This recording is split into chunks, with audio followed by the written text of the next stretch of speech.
Kaffi Fanzine presenterer Kaffi-drøs.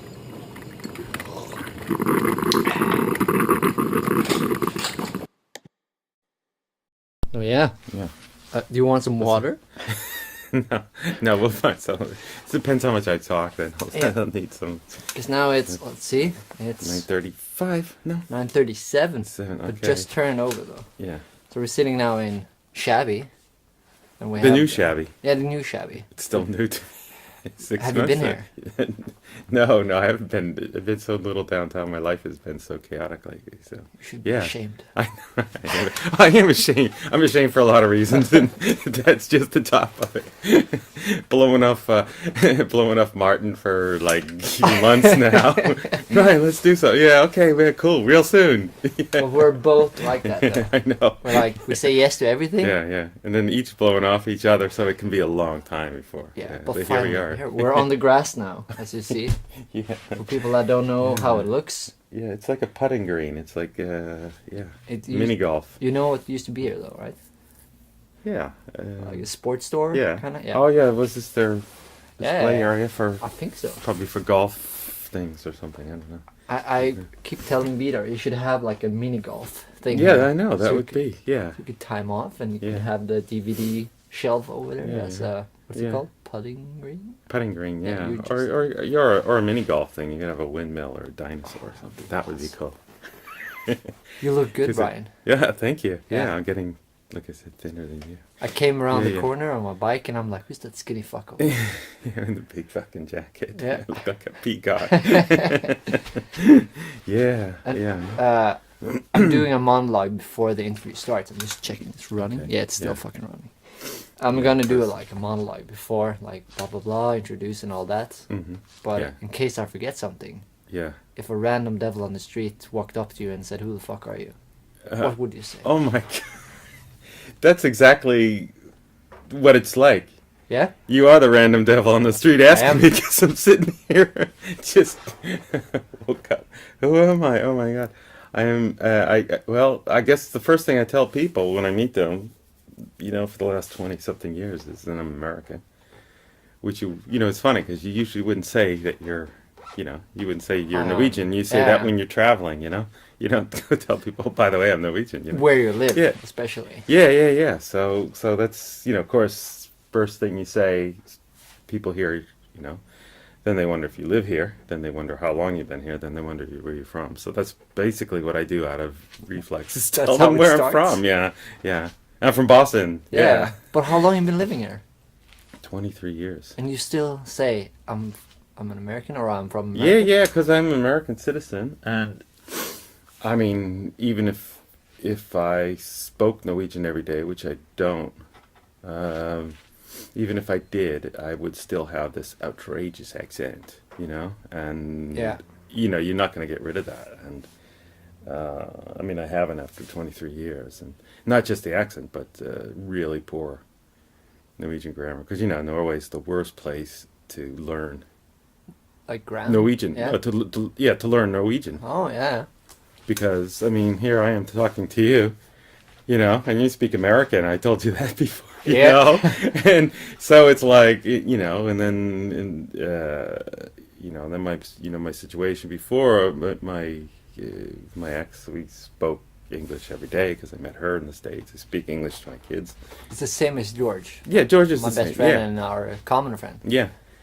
It's just, you don't have the chance. And then there's Jim who speaks English at work, even if he wasn't American. He speaks English at work because he's in an international company, So if you're lazy, I mean, you can go in anywhere. You can shop. I mean, rarely going to run into somebody. Yeah. That they're at least going to speak with you, And the times you and me been driving around, because Yeah. you helped me out with those little boxes that I Yeah, made, yeah. which were gonna be like, how many? 24 boxes or something? Yeah. Yeah, like yeah. Oh, in right. total or That whatever. each person was going to get, so it was 24 altogether, Yeah. and then so it was my going to be. God, that was Still- like so much work. Yeah. But I You did find out- sell the first ones we Yeah, made, the though. first. But I still have yeah. a couple of them. Yeah. But It was a cool idea. it was It was just going to be a time logistical. consuming. Yeah.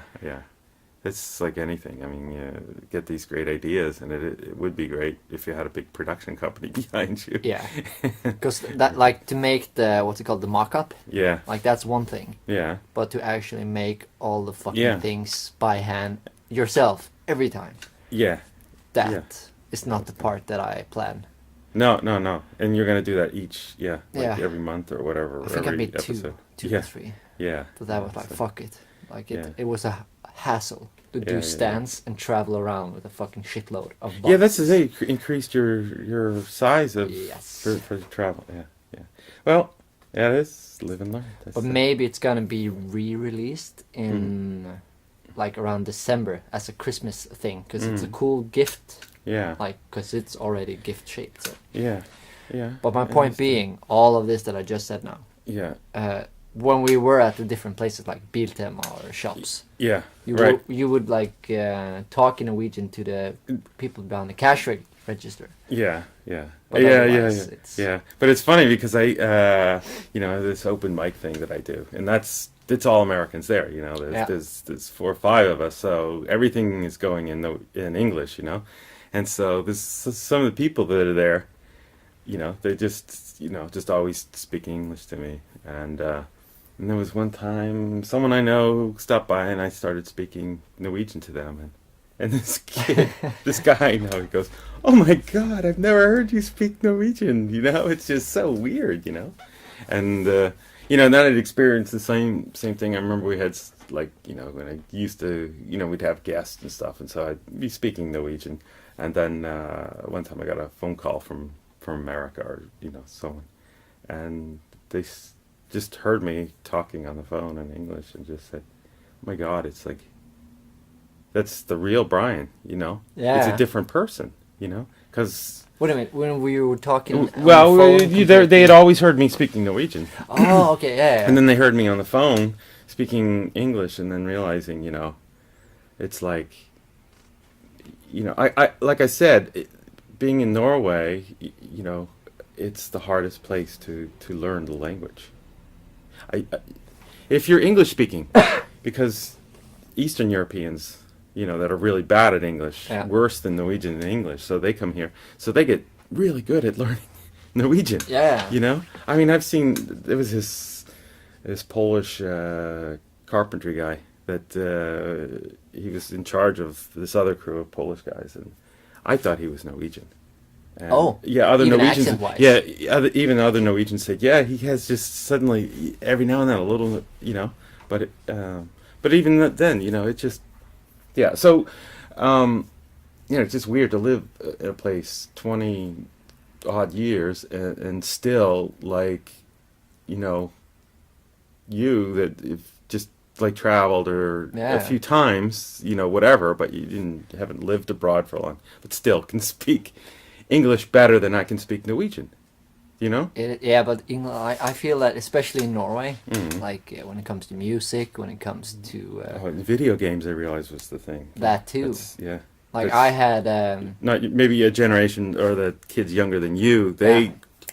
they hear English, and boom, boom, boom, breakneck speed. we had not. I don't know if it's called cable, like parabol. Yeah, yeah. Is that it's- is that yeah, cable? It's satellite. Yeah, satellite, because Yeah, you yeah, get a lot more channels. Yeah, yeah, yeah, yeah. Because we used to have that when I was like a kid. Yeah, So growing up 2-3 years old, I would sneak down and watch X-rated movies like horror films. oh yeah, yeah, yeah, yeah. But they would all speak in English because Yeah. it was original programs. It wasn't yeah, like yeah, translated. Yeah, like, they didn't come through Scandinavian Exactly. channels. Yeah, So I would have to learn English, yeah, and I kind of understood watching cartoons as well. Yeah, They were doing yeah, yeah. stuff, and they would say the words, and I would Mhm. like connect. yeah.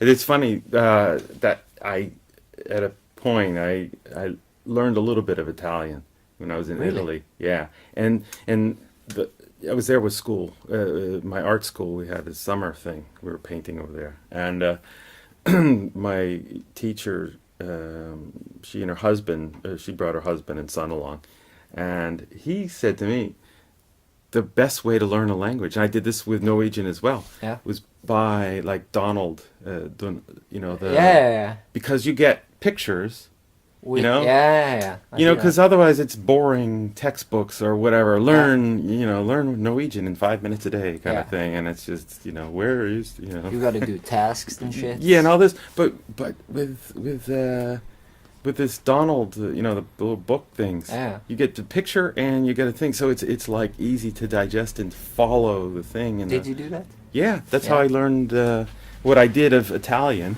I wasn't there that long, but I started learning it, and it was just through buying those little, cartoon books.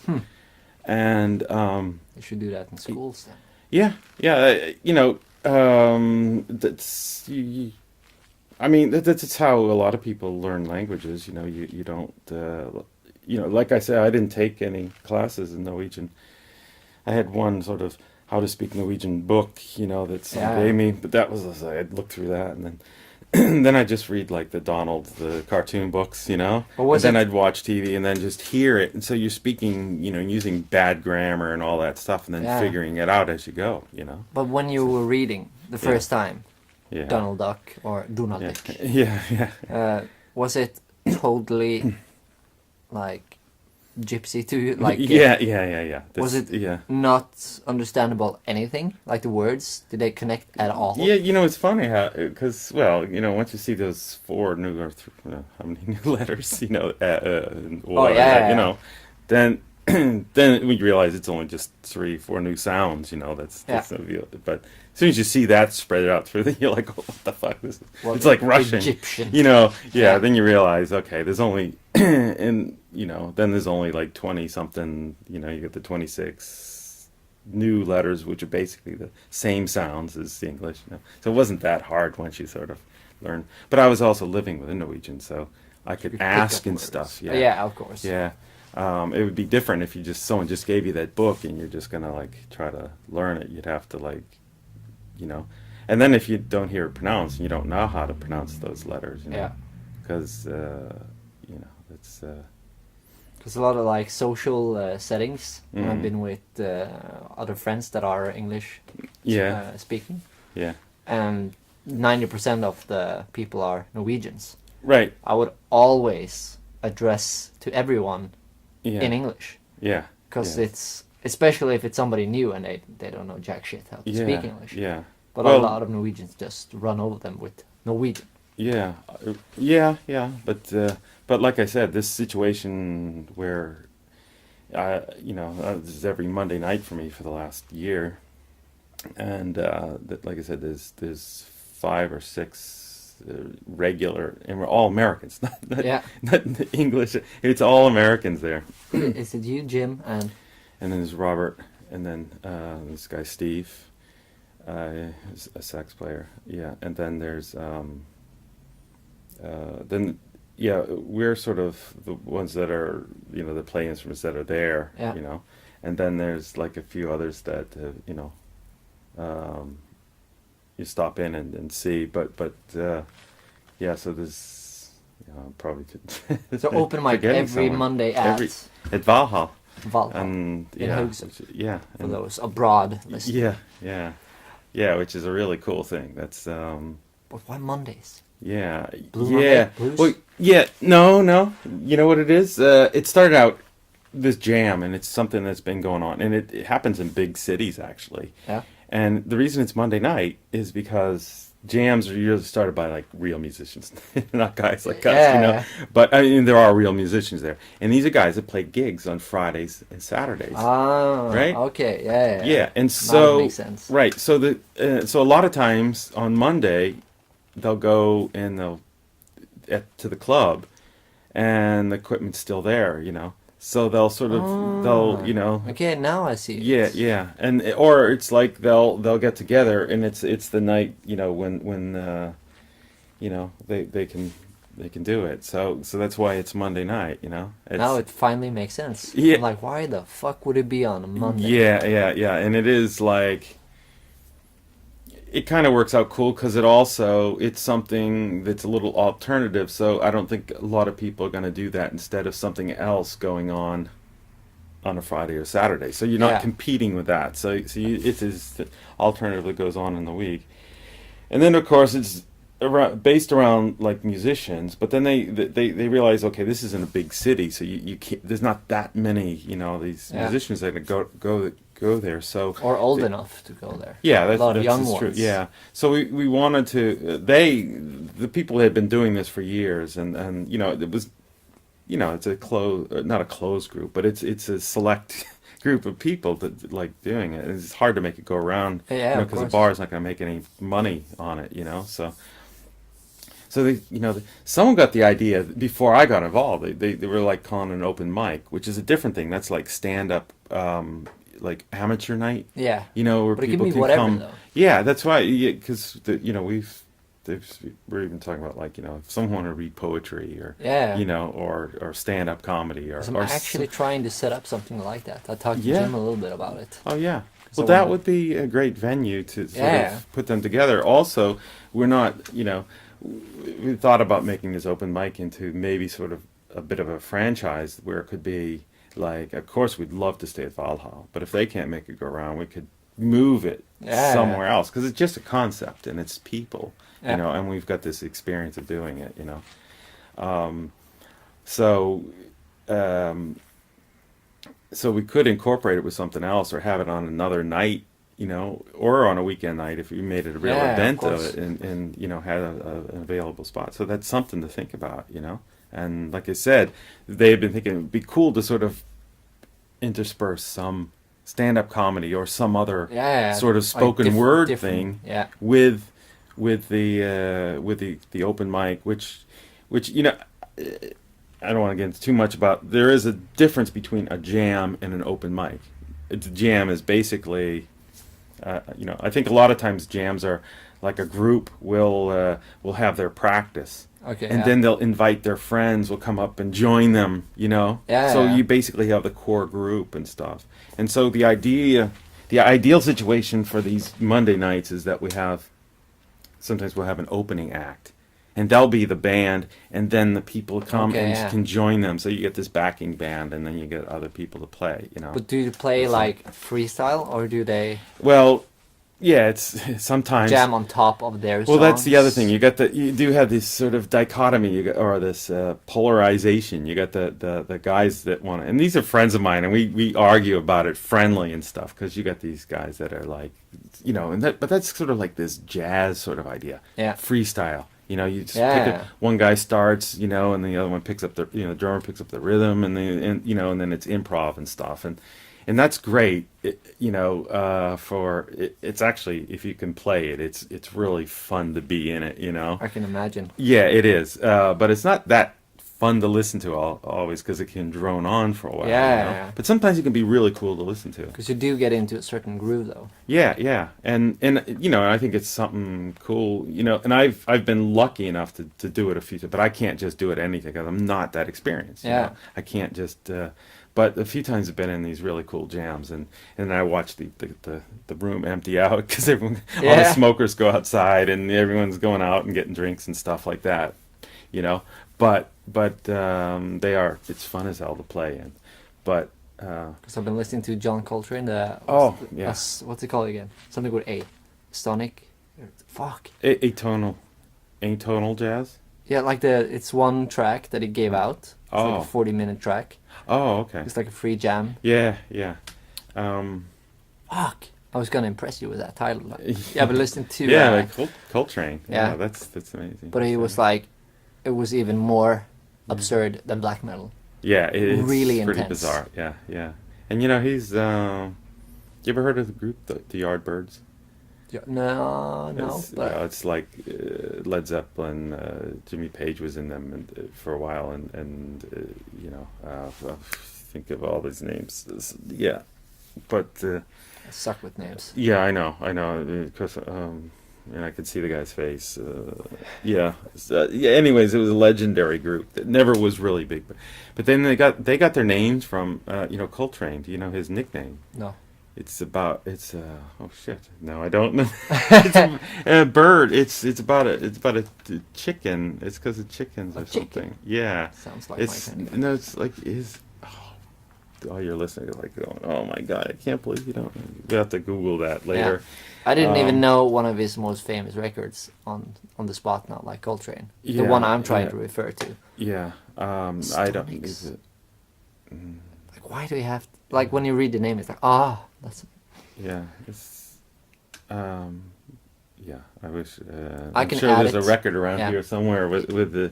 Yeah, but it's one of those things that I think he got his nickname. There was something about something happened when he was traveling, and his car broke down or something by a farm, and there's some chicken attacked him or something. You know, yeah. And Google that shit afterwards and put in a and it's so distracting, having I claim I have ADD. I don't know, but I'm like sitting in a record shop and I see like, my generation's music like right behind you. Yeah. And I bring up trivia all the time. And I see like the Yes album. Yeah. Over there. It reminds me, Chris Squire, the bass player for Yes, died 2 years ago or something. Brilliant bass player. Anyways. His nickname was The Fish. The Fish? Yeah. And they had an album called The Fish. He had this song, this really cool bass thing. It's really iconic, if you're a big Yes fan. And he got that name, The Fish, because he was in a hotel room and clogged the toilet or the bathtub or something, flooded up the bathroom. Yeah. And they just leaked all over the place. So the bandmates would call him a fish or something like that. That's a great story. And you know where the hotel was? No. It was when they played in Oslo. What? Yeah. Really? Yeah, probably back in the 70s or early 70s and stuff. Yeah. I don't know, because it's Norway, and I just looking right at a Yes album and talking about stories that That's pretty awesome. Yeah, because I love trivia, stuff like that, like especially about bands and stuff. Like, you mean facts that are not like necessarily known? Yeah, trivia meaning things that aren't important or I just love like band interviews with bands when they'll tell a story about, like... That's exactly what I love. Yeah. Like, that's how I do my interviews in design. Like, I want to know the stupid stuff. Yeah. Like, because... worst fucking tour adventure. Or the funniest thing to happen, Yeah. I mean, that's what I think, Paul McCartney, I just love interviews with him, because he'll tell stuff, about the Beatles, but they were just fucking kids playing around, Yeah. And they were just goofy things, and they're stuck in hotel rooms because they couldn't go out, And they get just the funniest stories, We have the Yoko and John Lennon album, The Marriage. Have you heard that? Yeah. Oh my god, that was weird shit. Yeah. That's awesome. It's funny because, you know what she does or what she was doing before she met. Yeah, she's a performance artist. Yeah, because she's... I love watching Japanese performance artist from the 60s. It's like I love watching it. At the same time, it provokes me, but I love that it provokes me because I thought I was open-minded. Yeah. But there's still stuff that pisses me off. But I like getting pissed off. Yeah. Weirdly enough. Well, you just think about. I just gotta open the door. Oh, It's the tape is running though. Okay. Yeah. Well, Well, I'll keep talking to you. So while you're going to the door. Yeah, I'm putting on the lights. Yeah. No, but if you think about it.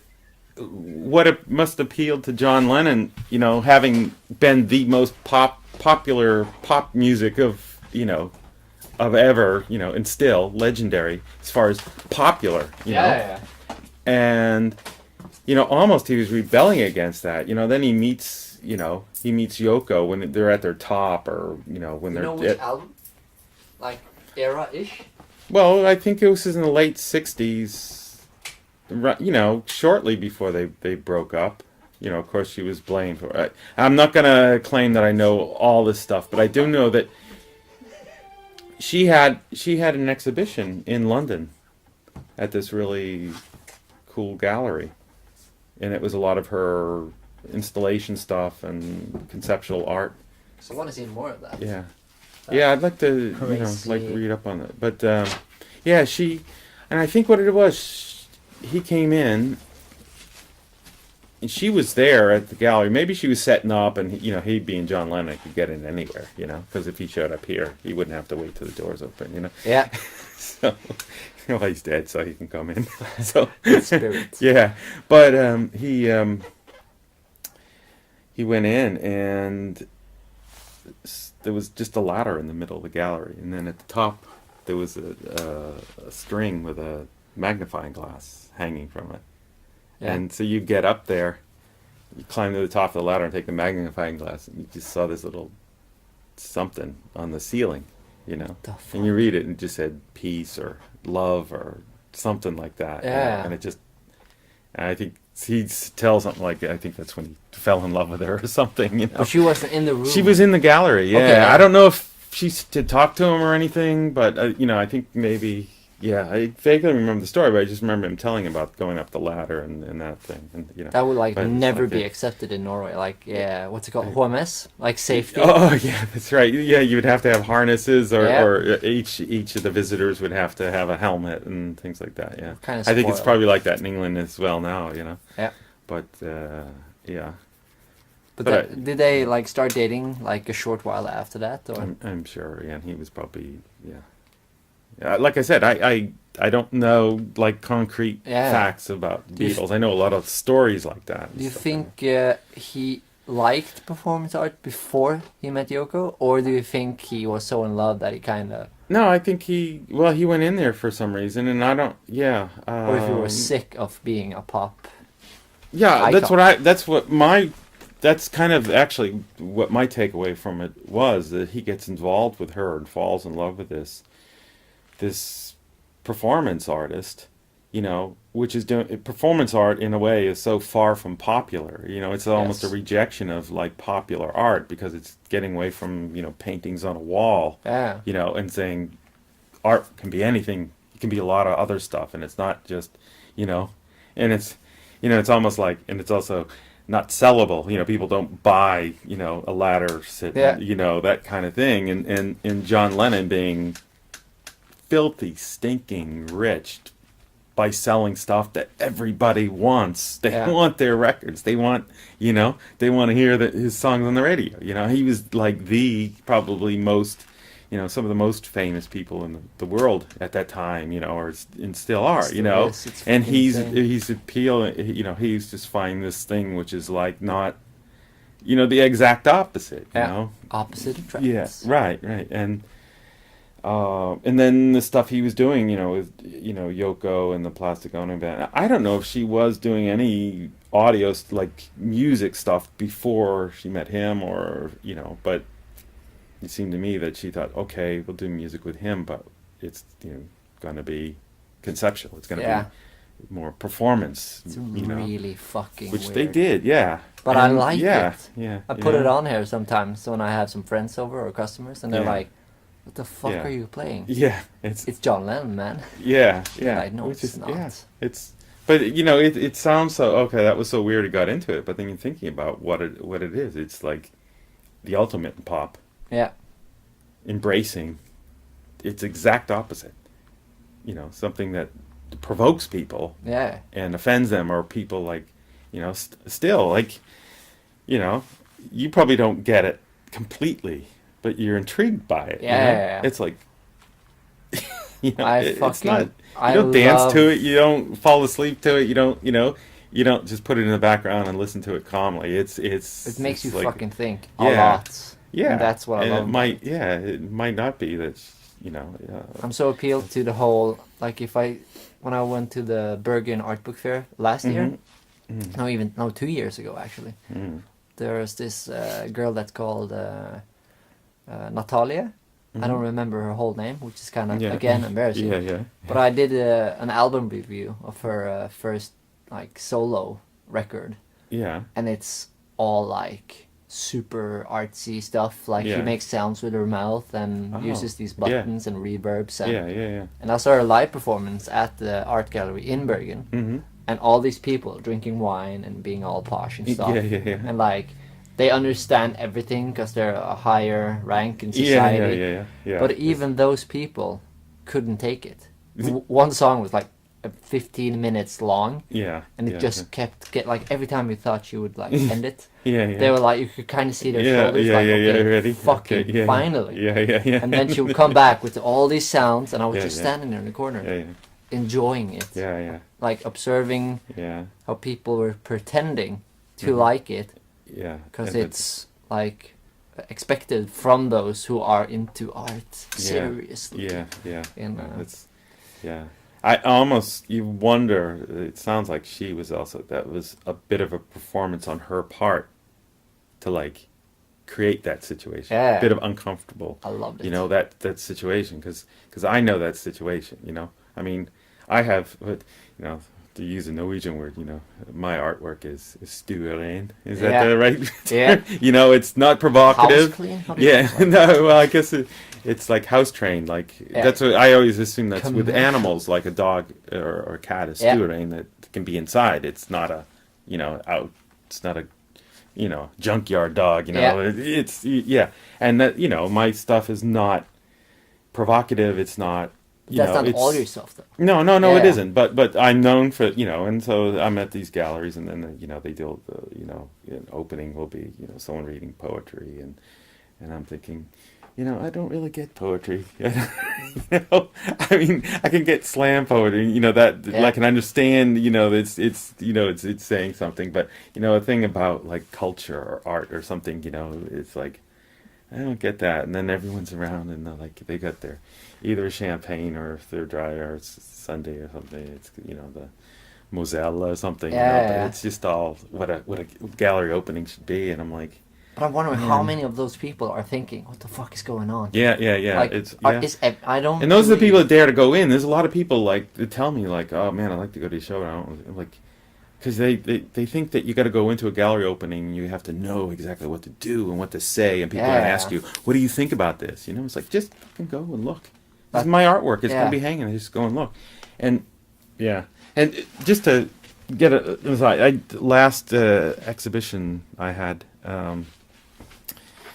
it was so cool that, you know, just, it was in the gallery, and it's also a frame shop. So the gallery part, it was in Hanto. Yeah, and so the store opened, but then the show didn't open for another hour or so. So there were some people in there buying or ordering things like that, you know, and then just before the, you know, crowd shows up, and then right at the time, open up, it's open. Didn't do a speech, didn't do anything. I'm like, that's so cool, you know. Just let the people go in and look at the artwork, you know, because we don't need to make an event of it. No one's there to like, you know, oh, I hope they'll interview Brian. I hope they'll, you know, someone will read poetry. I hope some kid will play a violin, you know, thing. You know? Smash it. Yeah. And it's just like, you're open, you know, or you know, maybe say if you want to buy something, you have to, you know, because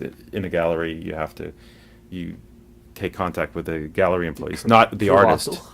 Yeah, well, but if you to buy something, well, I'm not involved in that because what I mean is if it's a show that I run, then I'm selling the stuff myself. You talk to me to buy stuff, but when I'm exhibiting at a gallery, I don't know if I can actually legally be involved in the sale of it because you're on this. They do the percentage, blah blah blah. Yeah, and it's this situation. Well, it's still no problem, but it's just like, just say, if you want to, you can contact this person or this person if you see, you know, if you want whatever. Other than that, open the doors, let the people go in. Awesome. You know? Yeah. Because I think any kind of performance or anything else, that should be a separate thing that people go to. You know, they have, you know, like a billigari, the kunstsuppe thing or something. But as far as a gallery opening, people just want to go there and see art. Otherwise, they're intimidated by it. I can feel that, but it's like I like the uncomfortable sometimes, though. Yeah, I think that. Like I visit. But that was a, but because some poetry is so fucking far-fetched, and I don't even get it. Yeah. But I'm really all for, like, everybody has their own way of expressing and all that. Yeah. But sometimes I'm like, do they think when they write this poem, like, if I write it like this and this, it's gonna sound like the classical, well-approved poems? Yeah. Or is it actually how they write the poems? Like, I don't. It takes a lot for me to be convinced that this is honest. Yeah, because I think the only time I remember writing poetry was probably in an English class where you had to, you know, write, you know, try your hand at poetry. And what I didn't like about it was that I almost thought it'd be kind of cool to be a poet, you know, and, you know, write real poetry. But I felt when I wrote it, what I wrote was just like trying to sound like poetry. Yeah, exactly. You know what I mean? Yeah. If you could just really just be, if I could see it the way I just make paintings, I just do it, Yeah.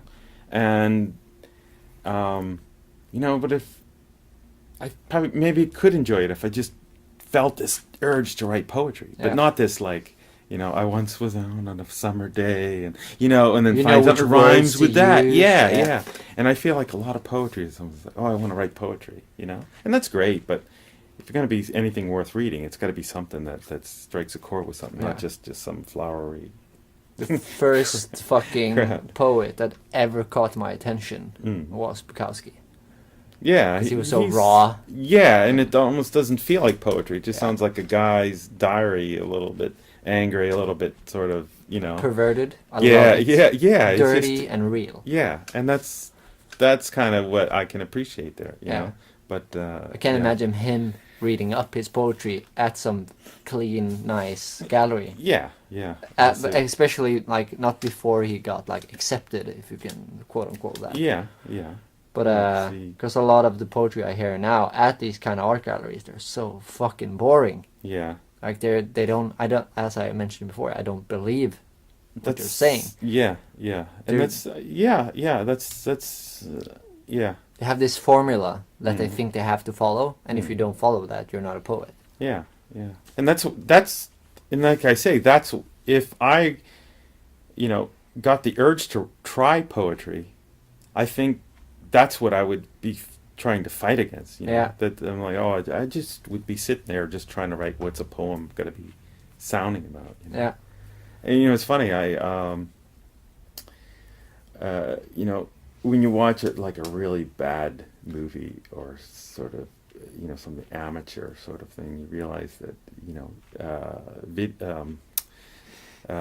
text writing, what's it called? Manuscript writing for a movie. And who told me this was Dee Snider, because he wrote with Van Helsing's Curse or something. He did this thing, he loves clowns. He thinks they're scary, like a lot of people do. Yeah, he thinks clowns are creepy, and he likes creepy stuff, So Hence Twisted Sister. Yeah, it is. I mean, it's sort of all part of that, But he had done some script writing, and actually did make a movie. Really? Because I knew he did. You have to look it up. Yeah. I know he's a smart dude. I saw the documentary and all. Yeah. With the Twisted Sister. Yeah. I read the book. Mm. Holy shit! I did read the book. I really loved it. It was Shut Up. The autobiography was Shut Up and Give Me the Mic. Yeah. Yeah. That which is a cool thing. I saw his interview when he was explaining about it. But the point of what he was saying is he wrote this manuscript and he gave it to this guy was in the business, and he's saying, first of all, when you have a good guy in a story, you have to have a really bad guy. Yeah. You can't just have a really, really good guy and then have a kind of a bad. You have to have the more the bad guy. It's this yin and yang and stuff. Yeah. But the other thing he said is like,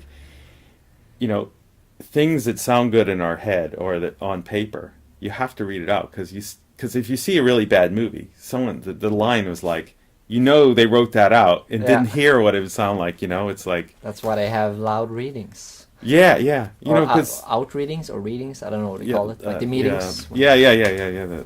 Live reading or I actually started doing that myself now. When I do write, and if I'm in doubt, I say it out loud, and then I can hear, that's some shit. Yeah, because they'll say, there'll be a scene, and someone's like, and one of the guys like, oh my God, there's a bad guy with a gun. We have to run, Yeah. Like, you don't say that in real life, but people write that, It's like, oh my God, he has it's because like you're trying to explain in the text, I think. Yeah. And I think but in Manus, it will say, someone enters, and then, but then, so you're thinking, in a situation, if someone walked in here with a gun, I'd say, oh my God, Martin, he has a gun. Let's run to the back door. It's like, it'd be a lot of a lot more cursing and screaming. Yeah, and I wouldn't be explaining. He's walking in here with a, it's like, I can imagine how that's got to be to write a manuscript. It seems a little bit interesting, but a lot of fucking work. Yeah, But it's amazing, you know. It's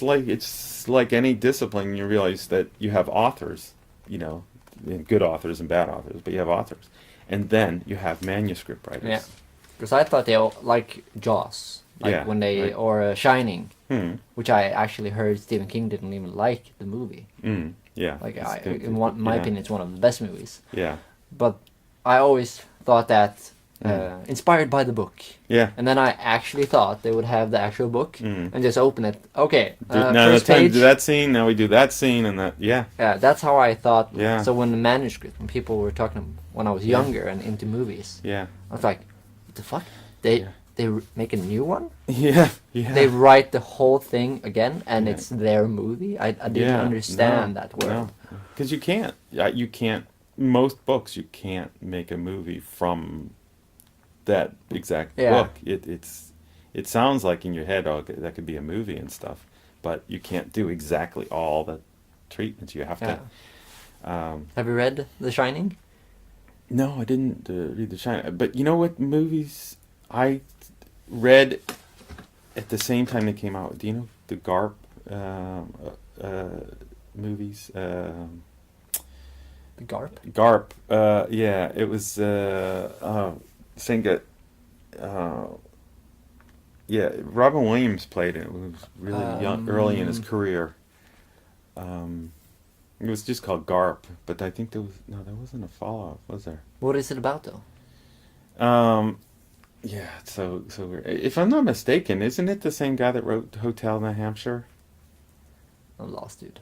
Okay, this is way back in the early. Like early comedy 80s. It's kind of comedy. It was interesting. It was kind of a bizarre situation. You should see the movie. Yeah, but it's not like it's not like humor like we know him, kind of. No, but you could see it. You know, it was Robin Williams kind of first doing his stuff where it was a bit dark. You know, but it was really cool. He had this really interesting life. You know, his mom was a nurse during World War II. Is this the book or Robin Williams? In the book. Okay, yeah, and it explains why his name was Garp.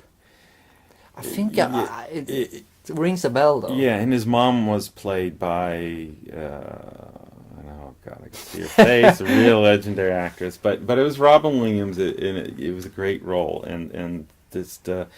But I read the book and then saw the movie. And what did I do? I think I read the book, saw the movie, and then read the book again, or saw the movie, read the book, and then saw the movie again, or something like that. Because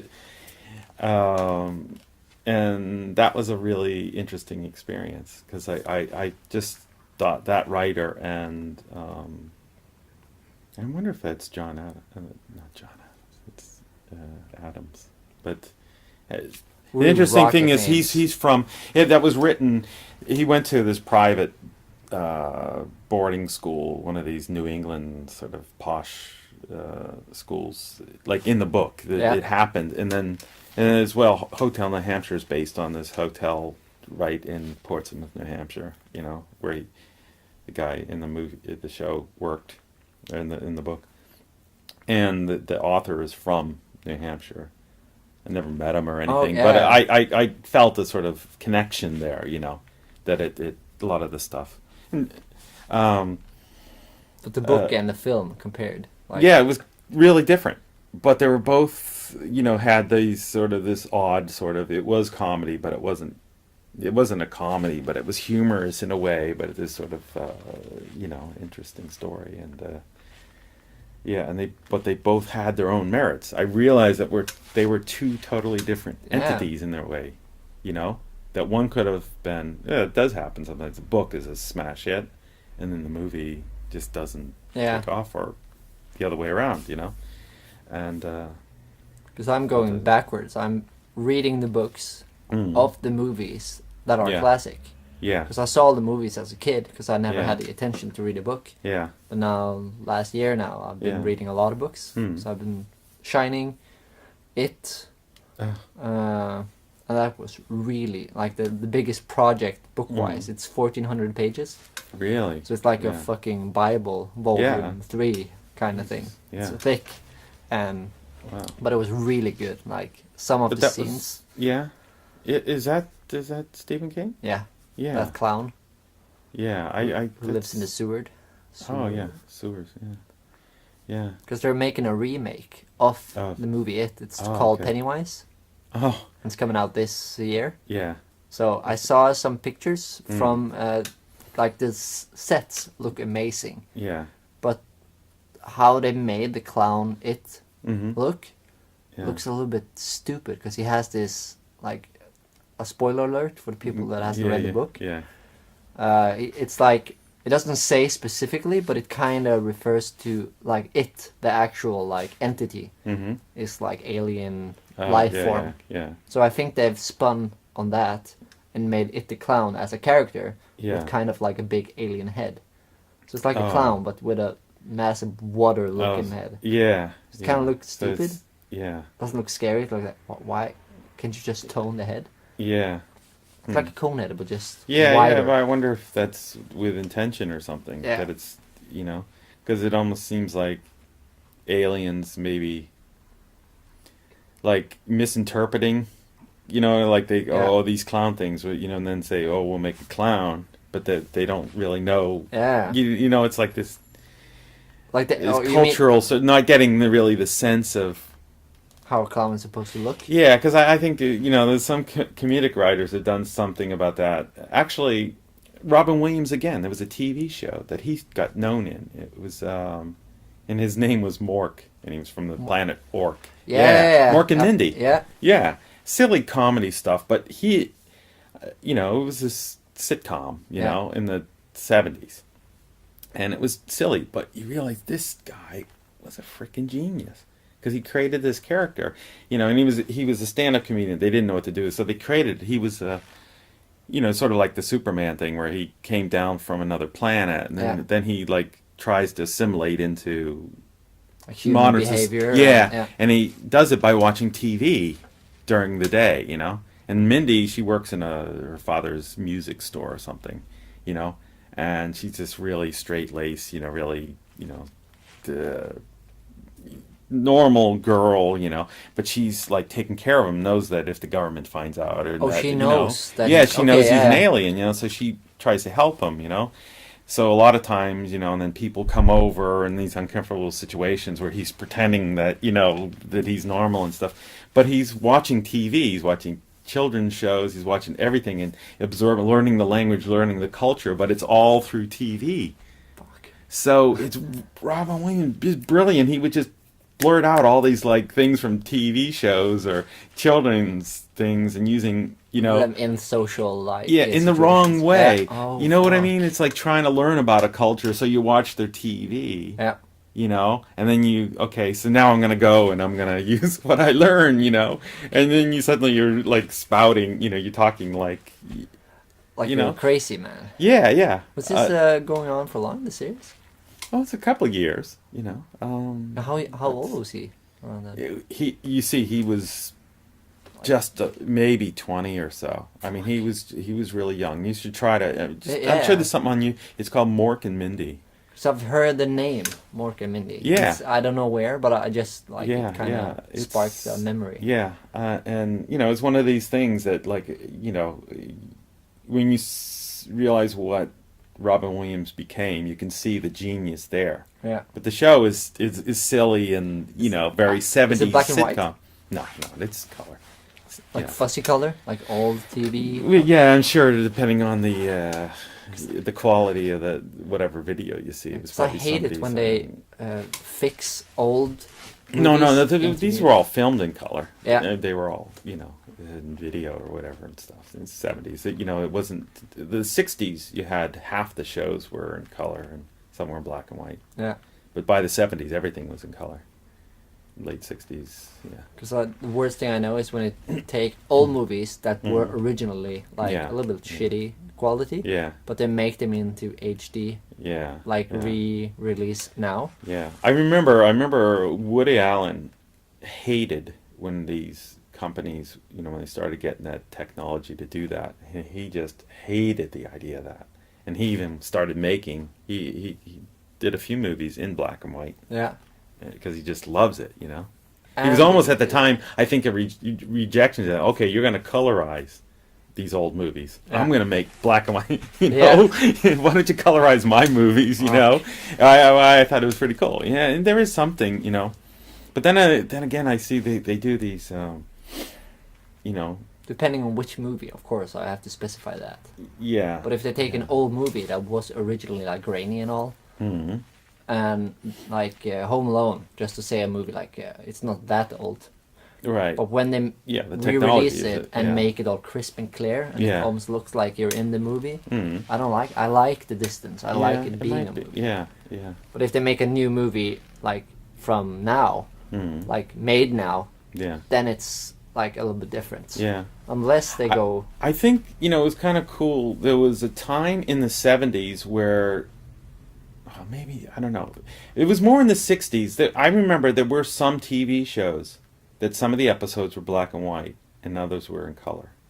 And now they're in color? No. That they filmed, they started, and probably as they got a bigger budget. Oh, okay, yeah. I know Gilligan's Island was like that, and I know that there was this show, Gomer Pyle. That was because, and a number of other shows, it was like, and then at the beginning it would say, filmed in Technicolor, because they, either the budget or just the time, like, they were able to get the color or something. Usually it's probably the budget that, It's weird. But then in the 70s even, you had some, maybe in the early 70s, I think there was some people that were still like filming movies and they were choosing to film it in black and white. Yeah.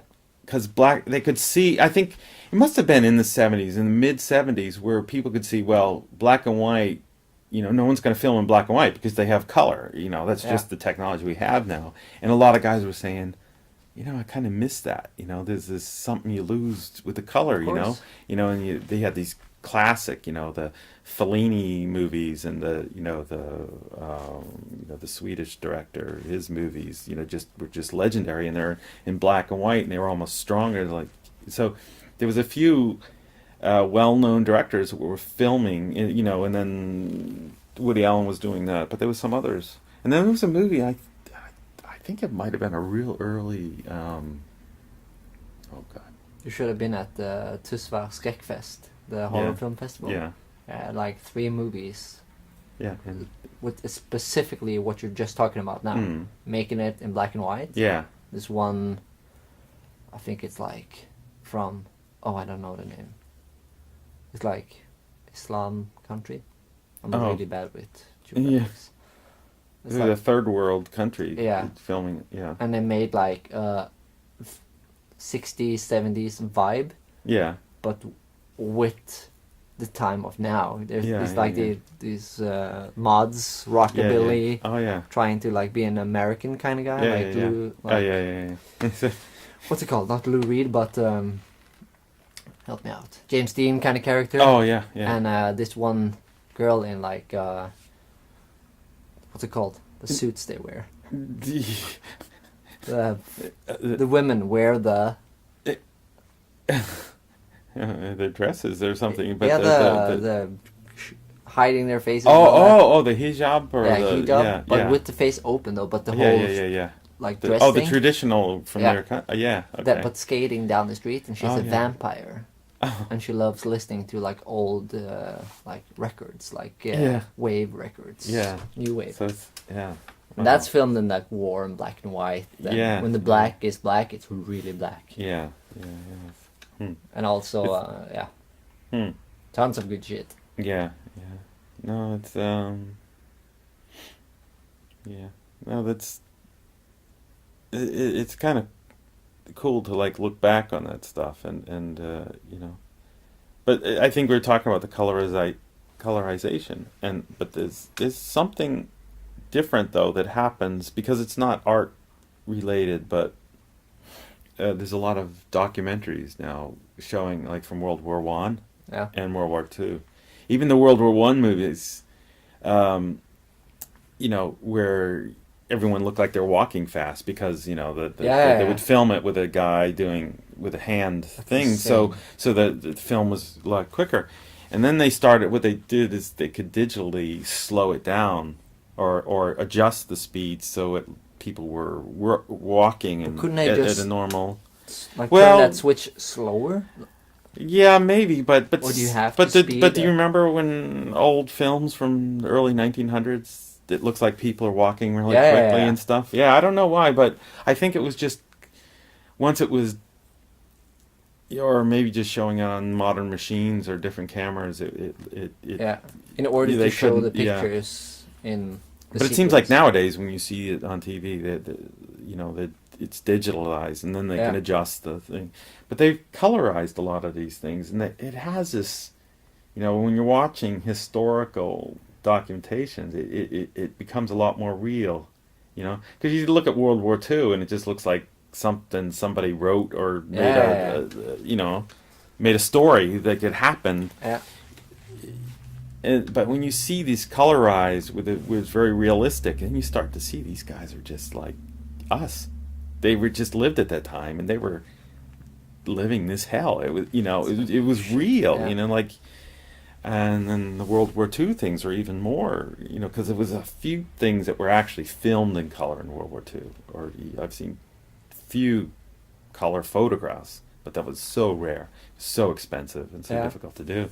But when they colorized a lot of this stuff, it makes it a little bit more. So you feel real. It's better with the color from that. Yeah, but not artistically, because it's not. This is documentation of something real that we need to remember.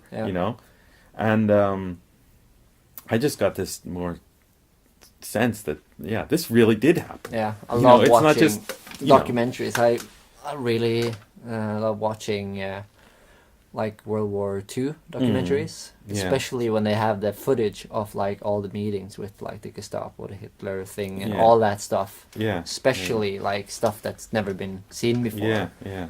And because they had like the Nazis as well, they had this fucking whole camera crew documenting everything. They were fucking obsessed. Then you had the woman. There was actually a woman, and I can't remember her name. Eva Braun? No. Eva Braun was actually a pretty good photographer. She worked in a photographer. Oh shit! Yeah, I think when she met him, But no, there was she very well known name. This woman. She lived quite a long time after the war, but she was his director for a lot of his footage. It was pretty amazing. His woman was his sort of filmmaker, the official filmmaker, and she did all that stuff at the rally. I mean, actually, her work was really good. Some of that stuff, the way they'd film it and they would track around, and I mean, she was really good at it. They really did some major production. It wasn't just a guy with a camera watching, because the rallies were amazing things, because they were huge, and the whole... It looked so unreal. Yeah, they had Speer, Albert Speer, the architect, building these places, and then they probably had, like, I don't know, the people that organized these things were probably just like choreographers today. There was probably a schedule of events. We're going to do this. We're going to bring in, thousands and thousands of people in uniforms and flags. It was just, when you think about it, it was just, it's all about propaganda, to get, imagine being in the middle of that. And if you're into the whole Nazi thing, you're like, it must be. Racing. Yeah. It looks even like, as you mentioned, like, still when I see footage, when they film over the crowd, all the people and they're standing like perfect lines. And like they even filmed from above with the sunlight was coming at an angle, so you'd see them marching, and so from above in the synchronization and in the just the whole mechanical movement of it's just amazing. And then you realize that this was all put together, and it had no other purpose than to get you like pumped up. Yes, it's like today's commercials. It is. Yeah, it's what we do with the news. But I mean, and then the news today and just everything it's all just to get you, And now it's like quick. It's not about how it looks. Yeah. It's like just get your attention. Like they throw in some blood or boobs, and then you got your attention. Well, now they control it by what they show and what they don't show. Yeah. They they don't show. Any minorities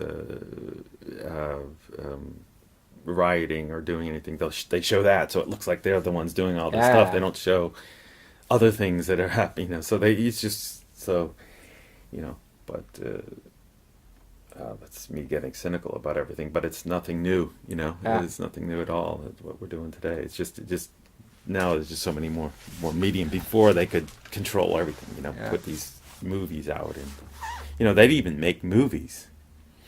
They'd have official. Like the Nazis, you mean? Or? Yeah. Would they would have look like, well, they were actual, like a screenwriter writing a movie and stuff like that, and then they would portray some event or something in a very heroic way, and then of course the Nazi is the hero. Yeah. I've seen some of these things from China and Japan and stuff. Yeah. So. Hello. Oh, hey. Hello. Yeah. These guys used to record in still going. My friend's studio. Oh yeah, I know. And now it's yeah. You haven't seen the new issue. Like now we got a cut though in the recording here. Yeah. But we were talking about old films and art and stuff like that. Mm-hmm. But you haven't seen a new issue of the fanzine with your artwork. Yeah. Yeah. We have to get that stuff. Yeah. I have it. Yeah. It's always cool to see. Fuck did I put it? Oh, there it is. Yeah. Because for the people that are listening, they don't know that you're gonna sign some fucking prints. Limited, yeah. And that's just how it looks. Yeah. I thought it's pretty, yeah. It looks better in real life because this back thing has color as well. Yep. And it's everything in the volume 13 is made by hand. Yeah. Everything is written with my Diplomat typewriter that I got when I was 5 years old. Yeah. Cut and paste and only photos. I try to keep all the photos analog, Mm-hmm. but a lot of the people I interview aren't from here, so I don't have the money to travel over and take one photo of them and go back. That's like the forward. Yeah. That's my old photos. Oh yeah. I just scan them, print them out, and cut them in. Yeah. Yeah, it has that sort of high school there's a profile picture. Yeah. Yeah. Look at that. Yeah. Hello. Gonna cut you off for 2 seconds. There we go. The old Cut and paste. yeah, but also the just the old typewriter. I love it. I mean, you could especially do it, like when you see here, like I've done a mistype. Yeah.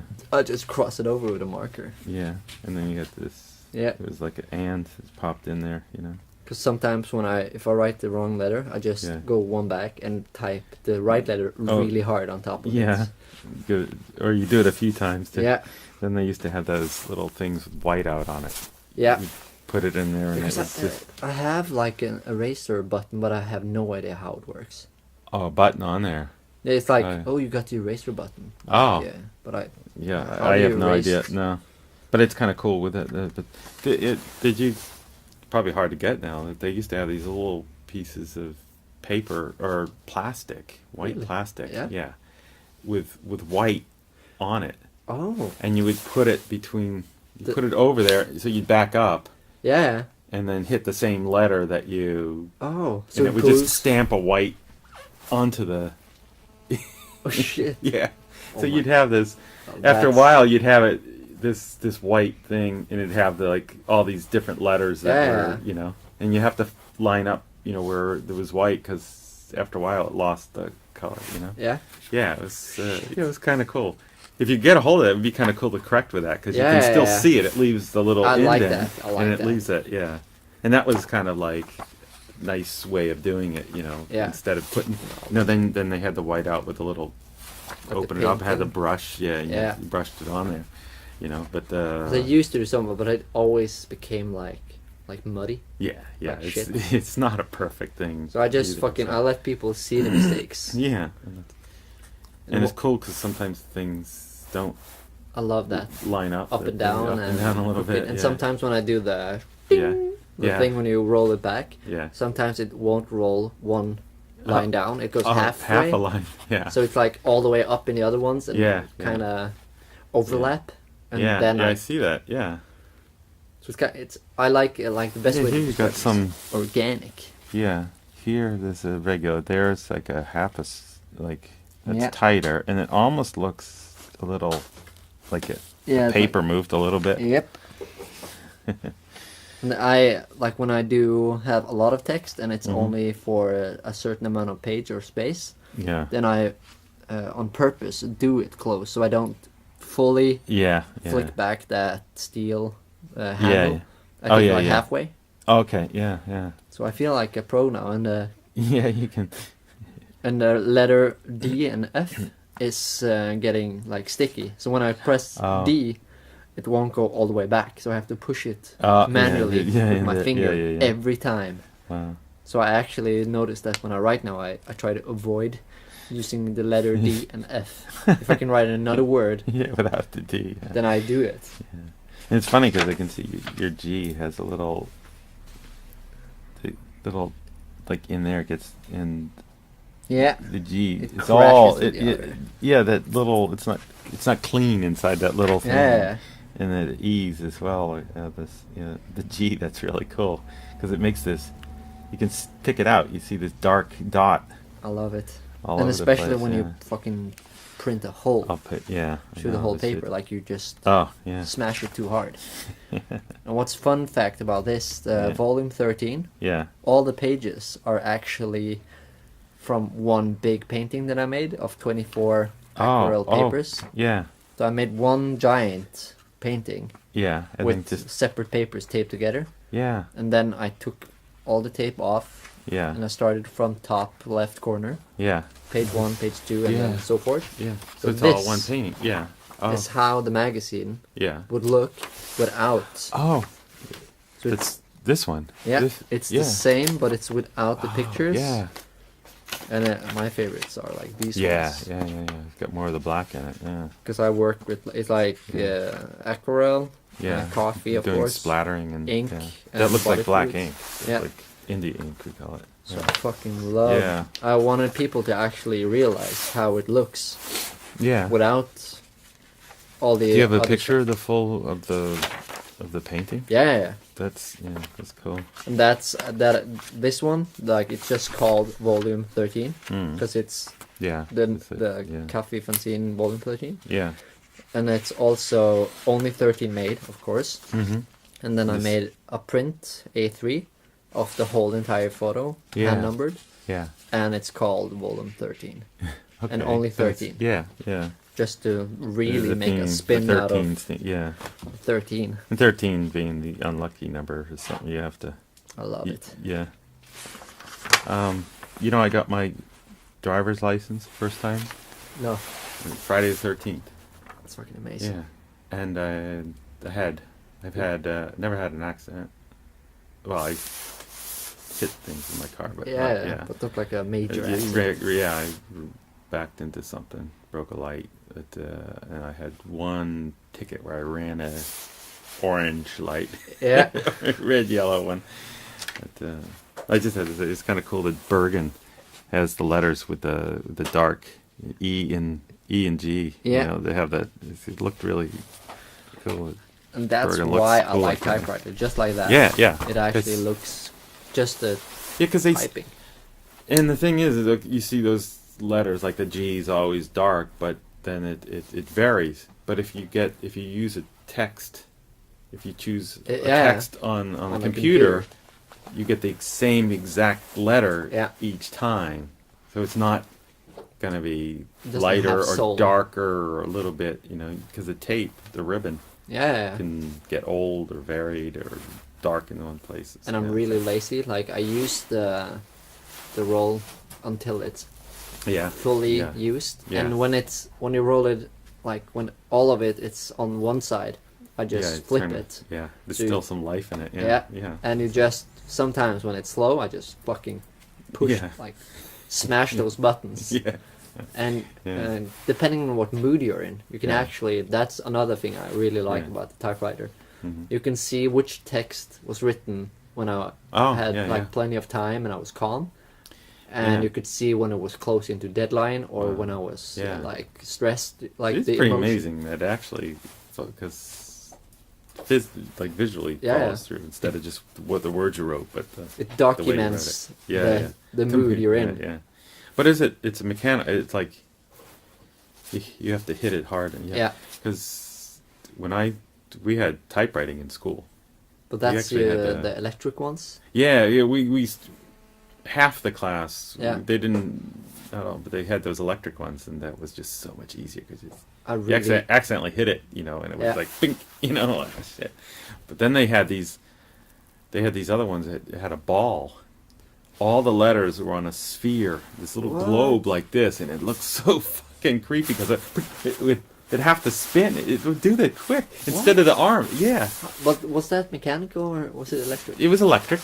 You know, it looked so spacey. I would just wonder if you just look up like ball typewriter. Yeah, because I really want in the future, in the long run, that would be cool because it's really retro looking. It looks like, wow, this is the future. This is before they totally disappeared. This is like a decade or typewriter. So. Yeah. I've been reading a lot of Hunter S. Thompson lately. Oh yeah. Especially now I'm doing his the books of letters. Yeah. And when he used you should read his book, and then see the movie, Lost and Gonzoland.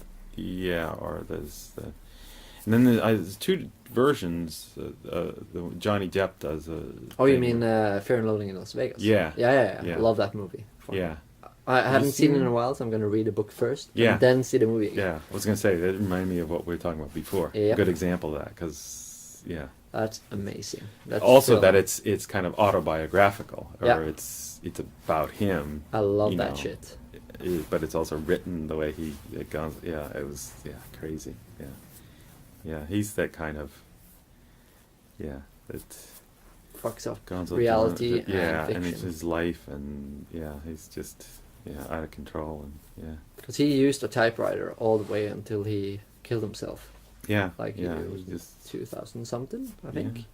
Yeah, it's not that far ago. Within I was gonna say within a decade or something. Yeah, that's like you asked me something happened, so and so died. Oh yeah, it was 5 years ago. No, it was 20. Yeah, it was like, oh man. But he fucking used a typewriter like from first to last day. Yeah, there's a lot of guys. I love when that. you start out with it, they just like, no, I don't want to use that.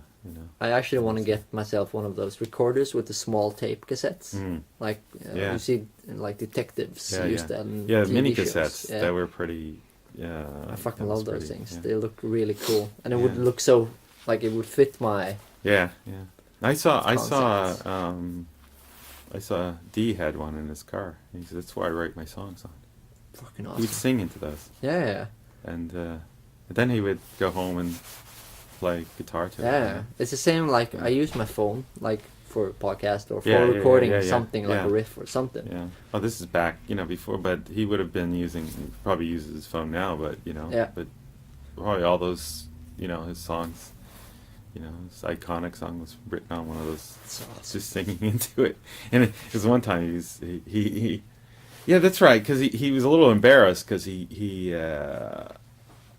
it was something he had to remember, because we were like running around. It was something he had to remember, and instead of writing it down, he set it into his recorder, and then so he played it back, and you could hear him like, just like, and he goes, sorry, this is how I write my music, so, Like, you grew up with Dee Snider? I didn't grow up with him, no, I met him. Yeah. But, it's funny, because that book, Yeah. Shut Up and Give Me the Mic, they talk about, a rags to riches story, like, this poor country kid that grows up and becomes, like, whatever. But Dee Snider wrote it, like, because he wasn't really, he was fairly young, when they broke through, and then they hit big time and struggle. Yeah, Holy shit. right. And then they hit when MTV was just coming to life. You know, it just all sort of came together. And then he writes this song, which is iconic. You know, I realize now, after so many years, it's an iconic song because it's still being used in so many political campaigns and stuff. You know, we're not going to take it. It's just, it's so, it just captures this, it is, and this it's concept. You know, it's and but. You know, what was we saying? Oh yeah. So, but this book, his book talks about him. You know, they broke up, the group, and then he's like was so. You know, he talks about his own arrogance. He really thought he was, you know, the shit. Yeah, and he just burned so many bridges and just was like so arrogant, and he was just running out of money. You know, and he's just suddenly had to reinvent himself, and so when I met him, he has been Twisted Sister, been over a while. He's trying to figure out what to do with his life. He moved his family down to Florida, I think, because his wife has family down there, and it was just sort of cheaper. So I met him. He was always coming up to New York and staying at my friend's house. You know, he had my best friend. It was Dee that discovered him. Oh. Said, hey, you know, this kid is doing amazing records in this, you know, in this little studio where they make their demos. He said, just give a listen. And then he sent him to the place, and my friend Rick got the record deal, and then his career took off, you know.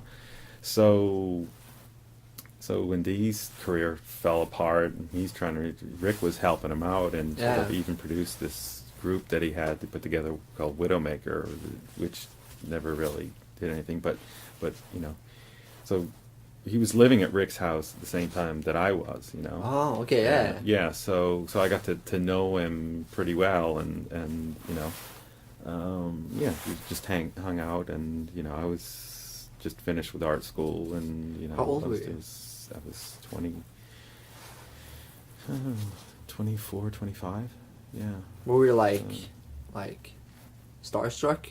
Or was he? Well, I was at first, but you know, I mean, when I first met him, but then you know, got to know him as just you know, you know, and living in a house with somebody, you know, it was just like, you know, it was back, you know, it was something I wanted to see on TV, you know, and so I was out, so I set the tape, the thing to play at that time, and then the TV had to be on that channel, you know, and then he came home from doing something, and he puts on, you know, this crap. He watched big time wrestling, you know. Yeah. So I'm watching my favorite show, and then suddenly the channel changes. Yeah. And then he's like, "Oh man, I didn't realize you're," and like he knew I was recording. You could see it on the thing, you know. And it's just like, you know, it's just a pain in the ass to live, you know. And it's funny. I had to share a bathroom with him. It was a really big house. My friend made a lot of money, and so we had this sort of one part of the house with some guest rooms, but we had the same bathroom. Yeah. I just remember pulling this long, freaking curly blonde hair out of the drain, you know. And, that's the pain in the ass with long hair, man. Yeah. I had long hair at the time, but he had hell of a lot of it. You know? And curls. Yeah, it was so really they were even longer. Bizarre. Yeah, it was just, But no, but it was just kind of cool to see that process was just this old, you know, little mini cassette player, which at the time was kind of that was high tech, cutting edge, but it was something you could have with you and just record. You didn't have to have a big. The regular cassette was like this big, and you'd have a external mic. You know, these things had a little condenser mic on it, kind of 3 holes on it, and you could just, you know, a lot of people use them to dictate stuff. You know, X-Files, Scully use it when she does the corpses. Oh yeah, that's right. Yeah. The victim is a male. Blah, blah, blah. Yeah. And it looks just really detective-wise. It does, yeah. So I want one of those when I'm going to New York now in June. Yeah. So I want one of those. Yeah. And like a khaki, colored, like a trench coat. Yeah. With the hat and my Ray-Bans and go around with the dictator. Yeah. Common stuff. Yeah. Looks like a detective. Or you have to say something like song idea, you know, or film idea. Guy goes into it, you know. Yeah. But the problem with me, I would never listen to it. That's the thing. Yeah. I would just record endlessly. Yeah. But actually put it on and listen to it. Yeah, because then you'd be like, no. Yeah, that's not. No, that's got to be a pain in the ass. Yeah. The reason why I took this up, and you did too, with how we recorded it, but we're watching Dexter, me and my girlfriend. Yeah. And one of the one of the detectives, he uses one of those tape recorders. Yeah. So I'm like, I want one of those. That would be so awesome. Like if I interview people and I'm like, so you ready? And then I have that old school thing. Yeah. But I'm sure people do that with their phone, or maybe they just write it out or something, you know? Because you do the same thing. I mean, you got this system set up. Yeah. And you have better sound, you know, but I don't know. It just seems something that they did more with the little mini cassettes and like it's just for like, I don't know how if I would use it all the time, but just sometimes when the situation is right, just looks authentic and maybe a special interview, something, because you have to fucking get the cassette to digital and digital to right for it. Like a lot of middle things you have to go through before you have it fucking published. Well, I guess the old interviewers used to actually do the interview like that and then transcribe it or have somebody type it out. For this is genius. I record now with my phone. Yeah. I send it to my Dropbox. And then I go into this, it's called Haugesund or something, like a free app. Yeah. Which is like an editing for sound app for free. Yeah. And I just go into that app and I click on the pre-saved intro for the podcast. Yeah. And then I just insert from the Dropbox the recording. Yeah. And then publish. Yeah. It's genius. Yeah. The only thing I have to, if I want to do it proper with text and blah blah blah on the podcast, I have to do it through a computer. But I can edit the entire thing. Yeah. Just using the phone. Yeah. Hello.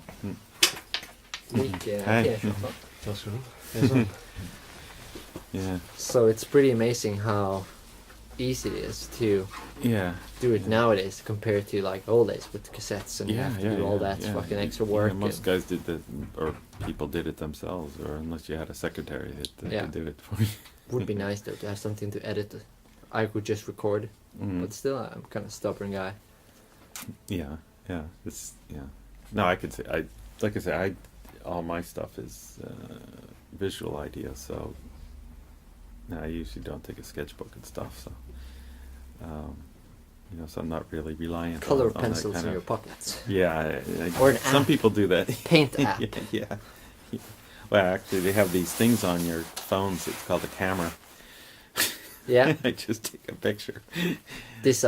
I have so many pictures. It's insane. I have like 6,000 pictures in now. Oh, yeah. And 500 videos. And I have a hard disk and everything, but I just can't make myself. I'm scared of losing. It's funny. I think we have the ability, before it was a cost-wise, I mean, you just like, okay, this, you're not just going to snap pictures because it's like 24 pictures. That was another roll of film. Yeah. It was like, you could see that cost you that much to print, or, you could do a good deal with the 1 hour thing, or just do the inexpensively if you want to wait a day or whatever, Yeah. But now we have so much ability to store it, but I don't think you have more access to it, because I need to take time and take years and years and thousands of files and organize them. Otherwise, they're just all over the place, and I can't remember. Get them on. I have 2 different machines, and I just could. And I backed them up on the external hard disk, and but they're all in odd files, and I can't remember, so it's not that easy to find. I like analog because it's you used to know. There. I remember growing up, my mom had a box with the photographs, and then she even had in one section all the negatives of those in case something happened. That's how I have it in my studio. Yeah, that's how I like it. Yeah, and I have some of my work stuff. That I burned onto CDs, which was really amazing. You get so many, and even those, I got 3 folders with just the CDs and stuff, Now it's even easier with the files I have on, like, external discs. But for me to find a specific picture or anything that I want to use, a mission. It's just almost like they're all just stored away, and they become just ghosts. Yeah, information. stored somewhere, you know. And but maybe someday. Yeah. It's like nowadays you hear about amazing finds like was it Da Vinci or something? They found like some hidden sketches inside the wall of his. Like they broke down the walls or something to find some sketches or paintings or things like that like, pop up all the time. Yeah. But in the future, we found Brian Wallace hard disk. Yeah, it's just a lot of stupid pictures. Unposted art. Yeah, That's it's not art. It's just a lot of picture ideas. Yeah, images that I was like that. Kaffi. Ooh. Yeah. So, yeah. Do you have any events coming up? Like we're gonna round this up. Like I have an exhibition down at Klepp. Yeah. Klepp Kunstverening. So it's not close to. Yeah, but when is it then? But it's March 24th is the opening, and then it's like open on those just on Saturday and Sunday until through April, I think. But there is an event on it on your Facebook or something. Yeah, there is. So I'm posting that on the Facebook, of course. Yeah, and then the painting course that I have coming up in Volleyball. Yeah, and that's the weekend before. What is that? You have to see that. That's the I don't know. 16th, 17th, 18th, whatever. But that's also on my Facebook thing. So yeah, that's all I've got coming up actually. Other than my customers that I'm orders and things like that. So cool. I'll post it on the page. Yeah. And as soon as Aaron comes back now, I'm gonna walk with you, and I'm gonna get some pastry. Okay, because you can afford it. Yeah, 10 I mean, kroners. you can. 10 kroners. No, I mean you can afford it physically because you'll burn it off. Yep. Actually, I walk down. I'm gonna walk back, so that'll burn it off. And I still want to buy eggs from your hands. Yeah, we're up to. We got rid of some of the roosters. Yeah. And trying to get some more because it's a special breed, the dwarf. Oh. Yeah, I forget what they call it. There's something, the Chinese dwarf hens. Yeah, they're really good. We've been having, but we're trying to get a hold of some more, and now also we're hatching. We have some in the machine now. Expect them to hatch within a few weeks. Cool. Yeah. So right now the production is like 2 a day. Yeah. And I think it's down a little because there's four hens. Yeah. But I think there's only 2 that are laying. So let me know when they start. We're gonna we're a little ways off from any production more than like what we can, Yeah. But do you eat them? The eggs? Yeah, we do. They're good. Yeah, we haven't had many. The biggest production. Like it sounds production so little that she gave her mom a little like a 6-pack. Yeah. Still though. Last week, and then we got another nearly a dozen, and then she had her son this weekend, and we had pancakes, and they're quite small, so you use quite a bit of eggs in there. So now we're back up to maybe half a dozen again. Should have brought me 1 egg. Yeah, so that's right. I should have brought you if I forgot. Yeah, because I was thinking on the way out, we were getting close to production, but I mean, to having enough to, but we don't buy any eggs now because we think we don't eat that many, so it's going to be good. So when these other ones hatch and they take a few weeks before or a few months, but the quails, we're hatching some of those too. And those eggs are tiny, but they're very nutritious. Yeah, because I never had that. I think I've had it once ever. Yeah, they.